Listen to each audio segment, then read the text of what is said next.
Bienvenidos al programa Abogacía Digital, el espacio en el que confluyen las tecnologías y el derecho. Programa de la Barra Mexicana Colegio de Abogados. Soy Paulina Morfín y hoy platicaremos de los activos virtuales y su regulación en México.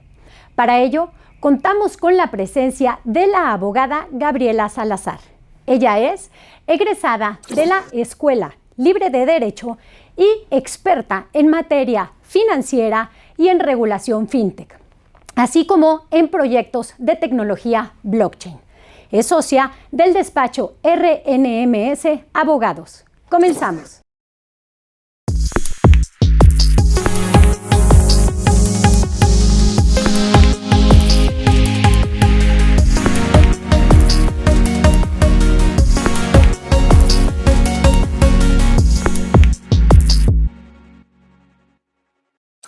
Los activos virtuales son representaciones de valor registradas digitalmente que, sin ser moneda de curso legal, permiten a los usuarios utilizarlas para liberarse del cumplimiento de ciertas obligaciones y como medio de pago o como medio o instrumento de almacenamiento de valor. La diferencia entre los activos virtuales y el dinero electrónico estriba en que este último también es una representación de valor registrada electrónicamente, pero esto se hace contra la entrega de moneda de curso legal. En nuestro país, por primera ocasión, se registraron o se regularon los activos virtuales con la emisión de la ley para regular las instituciones de tecnología financiera, conocida como Ley Fintech. La organización, creación y funcionamiento de los activos virtuales está basada en algoritmos que son aceptados por sus usuarios, sin que exista respaldo por parte del gobierno federal mexicano o por parte del Banco de México, lo cual conlleva a que su valor esté referido a la ley de la oferta y a la demanda y este pueda fluctuar de manera sumamente ágil y rápida con el paso del tiempo. El problema que genera es que también existe riesgo tecnológico y de operación al estar trabajando con este tipo de activos virtuales. E incluso que es imposible poder regresar o retirar las transacciones que se llevaron a cabo. Algunos ejemplos de activos virtuales pueden ser los tokens o fichas, así como las criptomonedas. Ejemplos de estas criptomonedas pueden ser el Bitcoin o el Ethereum, que son las más utilizadas a nivel mundial. Existe otra regulación en nuestro país que contempla la posibilidad de que los particulares lleven a cabo, a través de plataformas, de manera habitual y profesional, la compra y venta de activos virtuales. Esto es en la Ley Federal para la Prevención e Identificación de Operaciones con Recursos de Procedencia Ilícita, conocida como Ley Antilavado, que establece la obligación de que precisamente estas plataformas para operar con activos virtuales deban registrarse ante el Servicio de Administración Tributaria y además deban contar con controles preventivos de delitos, consistentes en la identificación de sus clientes, la presentación de avisos ante la autoridad y permitir visitas de verificación por parte de la misma. Por otro lado, en la Ley Fintech se permite la posibilidad de que entidades financieras y las instituciones de tecnología financiera puedan operar con activos virtuales, pero en todo caso deben contar con la autorización de Banco de México. A hoy no existe entidad financiera que cuente con autorización por parte de Banco de México para operar con activos virtuales. Gaby, bienvenida al programa Abogacía Digital. Es para nosotros un honor que hayas aceptado la invitación para estar en este programa y platicar de un tema que es de tu completo expertise, que es la relación con los activos virtuales en cuanto a la tecnología y su regulación en el sistema mexicano. No, hombre, pues el honor es para mí. Estoy feliz de estar aquí, primero que nada contigo, ¿no? Que de verdad es un honor estar juntas en este foro y además hablar un tema que me apasiona. O sea, de verdad yo te lo agradezco infinitamente. Muchísimas gracias, Gaby. Pues aprovechando de todo tu conocimiento, a mí me encantaría que platicáramos de manera muy básica y muy entendible para nuestra audiencia qué son los activos virtuales. Pues bueno, así, muy fácil, vamos a tratar de explicarlo. O sea, los activos virtuales son representaciones digitales de valor que se pueden crear, transmitir y almacenar en tecnologías de registro descentralizado, como es blockchain. Seguramente has escuchado mucho la palabra blockchain. Pues blockchain básicamente es eso, es un conjunto de tecnologías de registro distribuido o descentralizado, ¿no? Entonces, es muy importante para entender lo que es un criptoactivo, tenemos que entender dónde nace, dónde se negocia con los criptoactivos, dónde se almacenan, que es justamente la blockchain. Y precisamente estos criptoactivos son solamente de alguna especie, de algún tipo, o podemos considerar que existen clasificaciones y distintos tipos de criptoactivos. Mira, hay distintos tipos de criptoactivos, ¿no? Pueden existir diferentes clasificaciones o diferentes maneras de agruparlos. Sin embargo, vamos a irnos a lo más básico, ¿no? Hay criptoactivos que son nativos del protocolo donde nacen, como es por ejemplo Bitcoin, o sea, el criptoactivo Bitcoin nace en la blockchain que se llama Bitcoin con B mayúscula. El que sean nativos de esta red significa que desde que se crea el software ya vienen ahí determinados sus características, el comportamiento de estos criptoactivos, etc. Te pongo un ejemplo. En el caso de Bitcoin, que es lo que a todos nos es más familiar, ¿no?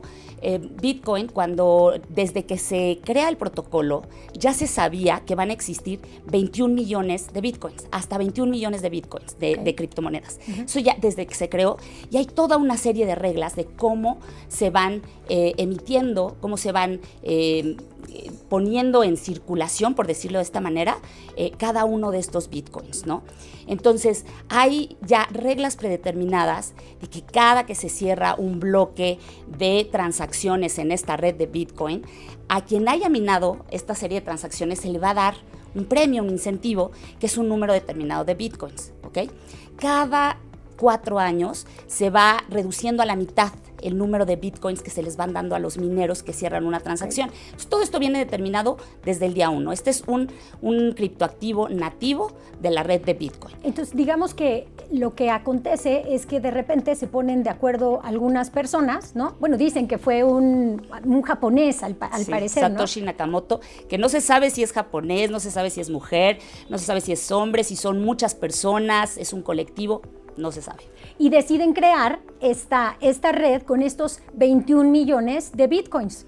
Correcto. Y va un poquito más para atrás, digo, es que es un tema súper apasionante. O sea, cuando cuando se escribe este paper, el de Satoshi Nakamoto, sobre la red de pares, peer-to-peer Bitcoin, pues esto se da en respuesta a una situación que se había presentado, una crisis financiera muy fuerte. El día que se publica que se va a dar apoyo a Lehman Brothers, ¿no? Por digamos que por todo esta crisis financiera que generaron las operaciones que realizaba, se publica este paper y se publica de una manera como un statement, como una declaración muy puntual de esto tiene que parar. O sea, esta serie de abusos que ocurren a nivel del sistema financiero, esta centralización de las operaciones financieras, este dinero que solo puede ser emitido por un banco central, por una autoridad, ya es importante y es imperativo que exista una opción diferente para todo esto. Entonces, digamos que efectivamente, o sea, este colectivo o esta persona, Satoshi Nakamoto, cuando publica este documento, este paper, viene a establecer cómo podría funcionar una red de pagos entre pares, ¿no? Y desde ahí determina, ¿y cuál va a ser el criptoactivo, la moneda? Pues va a ser un Bitcoin, y estos Bitcoins se van a regir de esta forma. Entonces, el Bitcoin, o por ejemplo Ether de la red de Ethereum, también es un token nativo de esa red, ¿ok? Entonces, existen otros tokens que no son nativos de la red. Estos tokens nacen desde que nace la red de Ethereum, que nacen no del software de la propia red, y no viene de ahí sus reglas y sus características, nacen de un smart contract.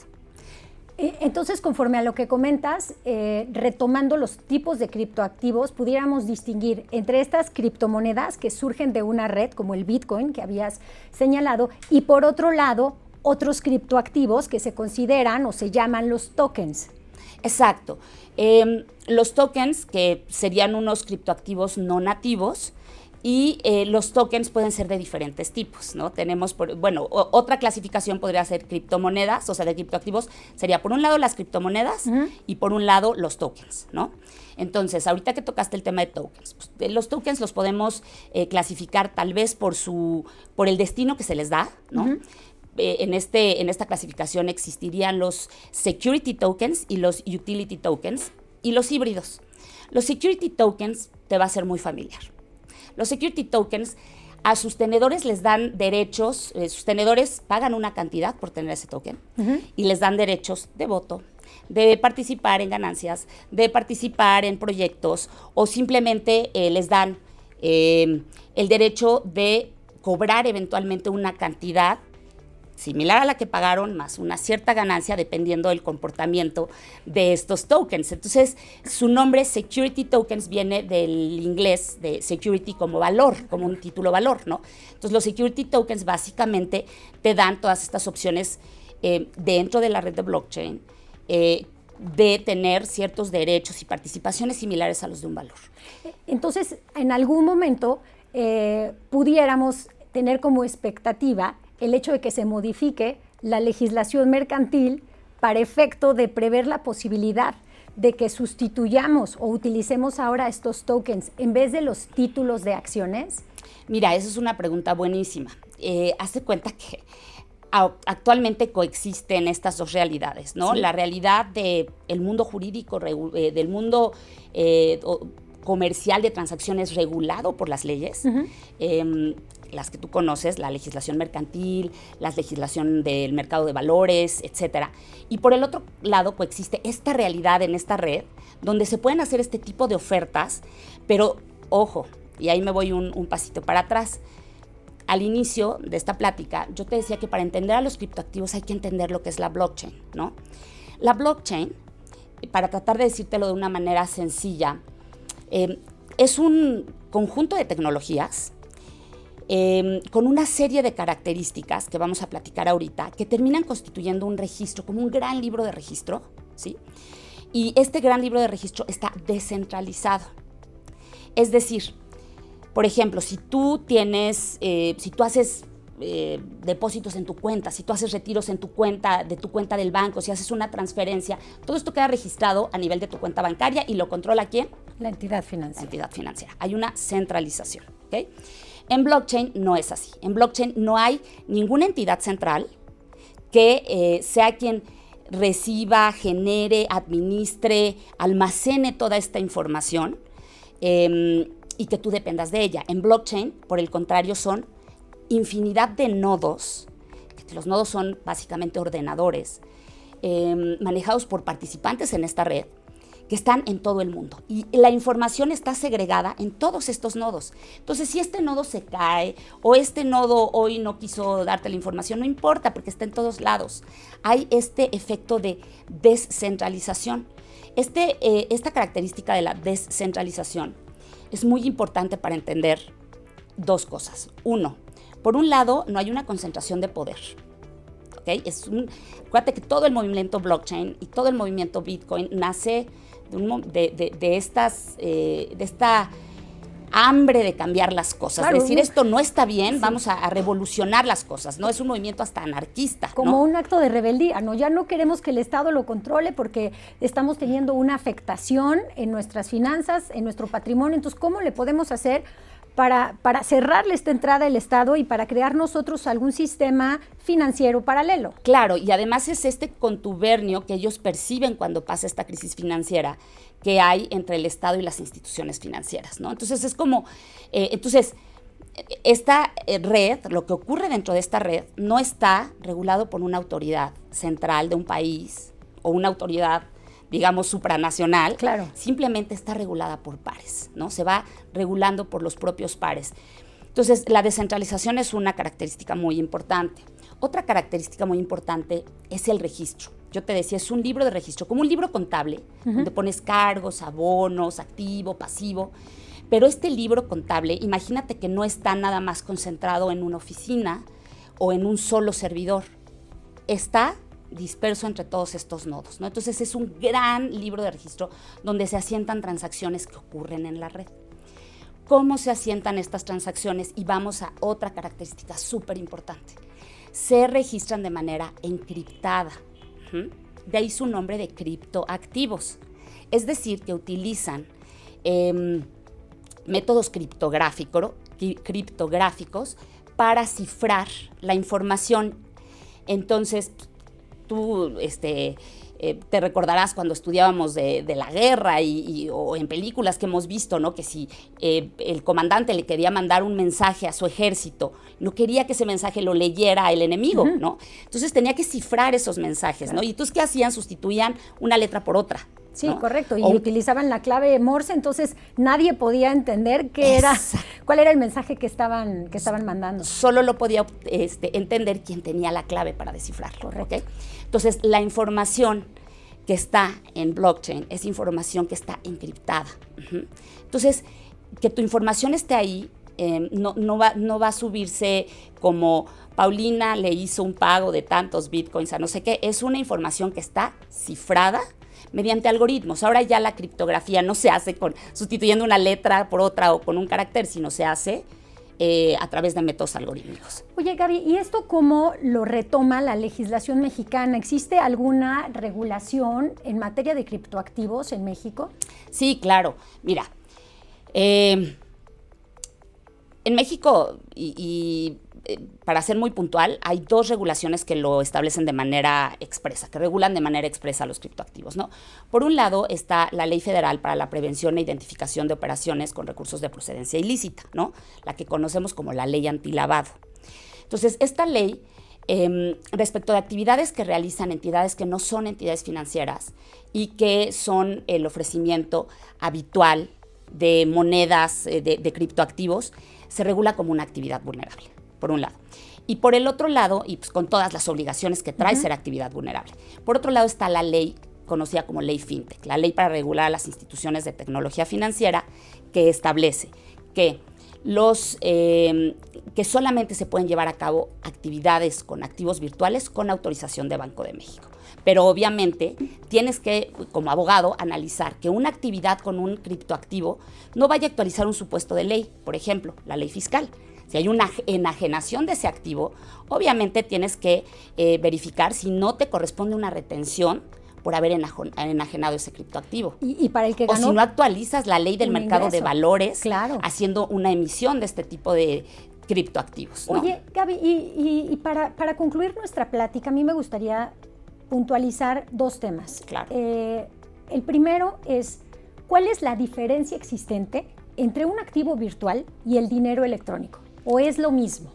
No es lo mismo. O sea, mira, si nos vamos desde la perspectiva, cuando dices dinero electrónico, ¿te refieres a los fondos de pago electrónico, por ejemplo, regulados en la ley, o al dinero que utilizas en internet para pagar en casinos o casinos virtuales o juegos? No es lo mismo definitivamente. ¿Por qué? Te voy a decir, la finalidad de las criptomonedas, la finalidad de las criptomonedas es fungir como si se tratara de dinero. Pero no lo es. No lo es desde una perspectiva de la ley monetaria, no lo es. O sea, no es dinero, no es emitido por nuestro Banco Central, no cumple con los requisitos, no hay un respaldo y no hay una autoridad regulatoria. Y no es moneda de curso legal. Y no es moneda de curso legal. O sea, esto ocurre en un mundo paralelo que es estos protocolos, ¿no? O sea, blockchain. Y esto me lleva a la última pregunta, Gaby. Si es que no es dinero, ¿qué riesgos existen para las personas que están deseando invertir en bitcoins? Y mi pregunta ¿es una inversión o es una apuesta? Mira, es extraordinaria tu pregunta y te voy a responder enlazándola con mi respuesta anterior. La finalidad de las criptomonedas no era el ser un activo objeto de inversión. La finalidad de las criptomonedas era tener un poder liberatorio para el cumplimiento de obligaciones de pago entre pares. O sea, no tener yo que pagarle al banco una comisión para que me haga una transferencia o esperarme al día hábil siguiente para poder realizar una operación bancaria o una operación de transferencia. Era yo salirme de esa regulación y entre pares regular con reglas que nos fueran funcionando a todos, porque yo lo pudiera usar como pago. Perfecto. Como pago. ¿Ok? No como inversión. El problema cuando se empieza a ver con fines de inversión, de especulación, te lo dije hace rato, las criptomonedas no están reguladas y no hay una autoridad detrás de ellas. Los riesgos que tú corres como consumidor, como inversionista, son muy altos, sobre todo si no entiendes el ecosistema.